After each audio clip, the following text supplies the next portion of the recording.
Welcome, folks. This is the Doki Doki Literature Club Meets podcast. Mike here. Today is actually a very special occasion as we have two hosts today. Would you like to welcome yourself, John? Thanks, Mike. It's a pleasure being here today. Now, today, we're going to be discussing texts in history that really intrigued us and presented a culminating observation and mantra for our forward-thinking and potential future goals, right? That is absolutely correct, John. Would you like to begin with the text you've prepared? Yeah, sure. Alright. To start off, I've chosen Who Burns for the Perfection of Paper by Martin Espada. I believe it was read by him on Poetry Everywhere in 2010. Anyway, when you listen to it, it completely throws you out of whack. The emotion set into this poem isn't anything that you'd expect, but at the same time it fits really well. In the poem, Espada takes us back from when he was 16, working at a printing plant. Here in this printing plant, essentially nothing was autonomous. Espada had to create legal pads manually, meaning that he had to glue all the contents of the pad together, smooth the paper with his hands, and get paper cuts everywhere as a result. He knew that every single one of those legal pads contained many cuts and sacrifices from people like him. Of course, a major contributing theme of this poem is about sacrifice. The paper cuts that occurred showed how much pain and sacrifice the pad constructors had to suffer through, knowing full well that no one would know the pain that they experienced making the pads. Yeah, I definitely think that little story is a great example of sacrifice and why it's so important. So for my first text, I wanted to start with The Mending Wall by Robert Frost. So this poem is actually a very simple yet beautiful poem, right? It's a story about a man and his neighbor who kept themselves separate by building a wall between them, and every spring they would walk along the wall fixing any damage that had happened to it.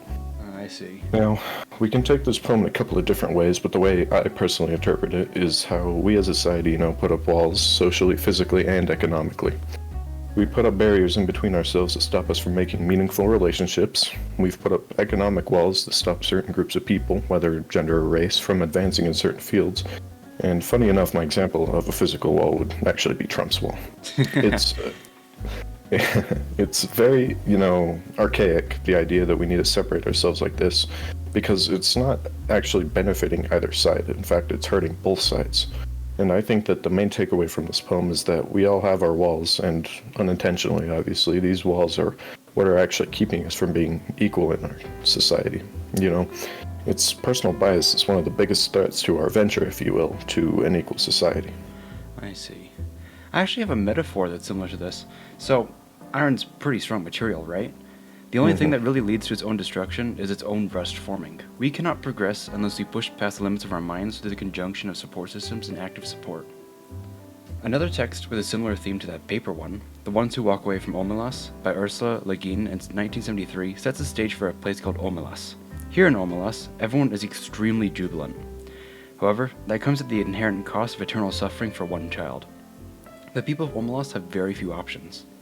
One, either they eventually grow to accept the fact that the child suffers so that everyone can prosper, or they could try to help the child, ruining everyone's happiness. The only other option aside from those two is to leave Omelas, but you have to do it quietly. Doing so makes you step into the dark abyss that resides on the outside borders of Omelas. Because of those results, the adults convince their children to not help out the suffering child by saying that the child suffers for everyone's ability to be happy forever. In our modern world today, there are tons of people who make sacrifices every day that we don't know, all for the sake of preserving the good in our world. One that we especially ignore is our parents. They worked relentlessly to help us grow, learn, and mature. They put in the sacrifice of helping us do that with no clue as to if we'd reciprocate in the future. Yeah, that's a really good point, actually. I think that story is a really good example of the inner struggles people have. Sometimes people are put in, impossible positions of having to pick a right or wrong choice, and I think that very clearly demonstrates the idea. Now, I wanted to talk about Theme for English B. Now, personally, I'm actually not the biggest fan of poetry. It's sometimes hard to grasp the deeper meaning hidden inside the poem. But this poem is actually one of my favorites, I think, ever. The message he's trying to get across is very clear, but you can interpret it in a lot of different ways. He's illustrating his inner conflicts, his self-doubt. It shows this, but it also shows all of the different forces working against him as a black man living in this time period. And while at face value, the message is a little bit outdated, the whole very segregated racial conflict in the time period. The poem is actually still very applicable for anyone, anywhere. Everybody has doubts, that self-hatred. and everyone also feels some sort of oppression in their time. Now, obviously, it's significantly worse for some people than others. For example, the most oppression some people have had is getting picked on at school by a teacher or something, whereas a woman of color is actually going to see the real outcomes of a white patriarchal society working against her.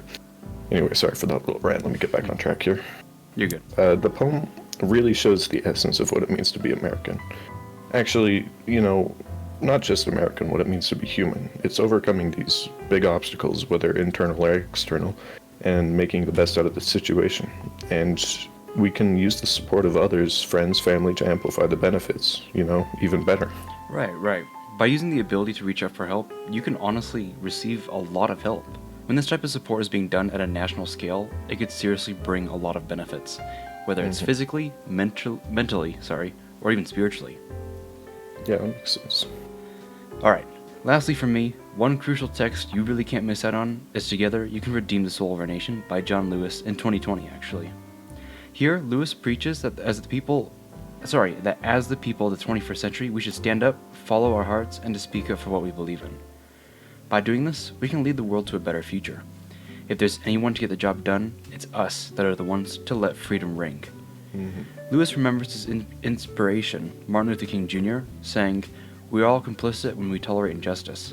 He internalized it and gave the people advice, saying that even if to achieve justice it requires us getting in trouble, it's deemed as good trouble and necessary trouble, for the sake of progressing our world to a better future, revitalizing the soul of our nation.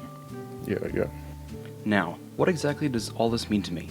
Well, ever since getting the opportunity to read and immerse myself in these texts, I've come to an understanding that there really is a need for change. Of course, it's not going to be radical, but just little baby steps.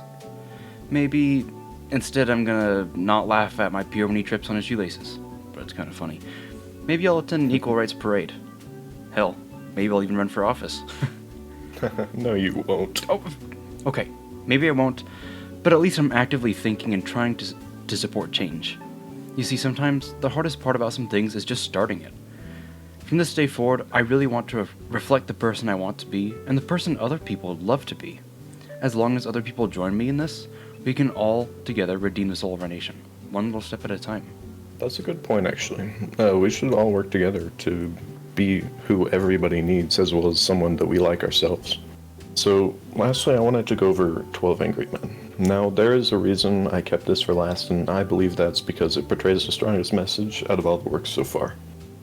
So, first of all, this movie was written in the 1950s, and compared to today, it was not the most progressive of time periods, if you will. But the fact that the writers were able to create such a masterpiece based around the idea of personal bias and equality makes it just that much better. It was definitely a risk, but it's one I'm glad they took. So, the movie was about a jury of 12 men and deciding whether or not another guy was guilty or not. Throughout the movie, all of the jury members come to the realization that they have some sort of personal stake in the case, and that they need to see the case objectively.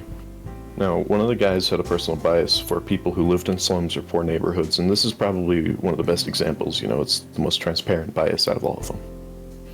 My main takeaway from the movie is actually very similar to other works we've seen, and that is that equality is very difficult to achieve, but it is obtainable. Right. Even the people who don't think that they have a stake in equality or think that it doesn't really affect them have to work together to help achieve our goal. Individually, everybody has to eliminate their personal biases, but it's easier to work together when doing so, and that's what I believe this work is about, working together to create equality. Alright, so my personal conclusion of all this has mainly to do with the human condition and equality, personal bias, things we can't really control, but are part of our society. We are all our own worst enemy, but also our greatest friend. You got any thoughts on that? Speaking the Lord's words, huh? Well, I think that a lot of the issues that we face with ourselves is that we aren't really mentally ready to commit to the sacrifices required to become a better person. Sometimes, which is actually a lot of times, it's much easier to just sit and do nothing. That's why procrastination exists. I believe that there should be better methods of encouraging greatness. It shouldn't be about the money, it shouldn't be about status, it should solely be out of a person's willingness to do better. If someone doesn't have that willingness, then there should be the integration of the support systems that you've mentioned to mutually achieve greatness. I like your style. Being able to make the necessary sacrifice is one of the most important, yet one of the hardest parts of striving for a better society, but eventually it's something we all gotta do, right? Mm-hmm. Anyways, I think that we are just about out of time for this episode of Doki Doki Literature Club Meets Podcast, and thank you everybody who's listening for showing us support, and we will see you next time. Thanks for sticking around, everyone.